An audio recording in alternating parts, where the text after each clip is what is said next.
ఆమేన్. తండ్రి కుమార పరిశుద్ధాత్మ త్రియేక నామములో పెళ్లి ముందును మీ కుమార్తె వందనకు ధరింపు చేస్తున్నాము. ఆమేన్. కూర్చున్నమ్మా.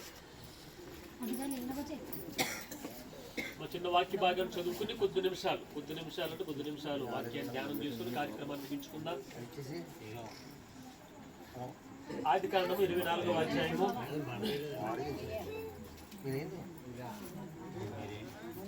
ఆదికాండము 24వ అధ్యాయము 50 నుంచి 61 వచ్చిన భాగాలకు చదవండి. ఆదికాండము 24వ అధ్యాయము 50 నుంచి 61 వచ్చిన భాగాలు. ఇదిగో రెబ్కా నీ ఎదుటనున్నది, ఆమెను తీసుకుని పొమ్ము.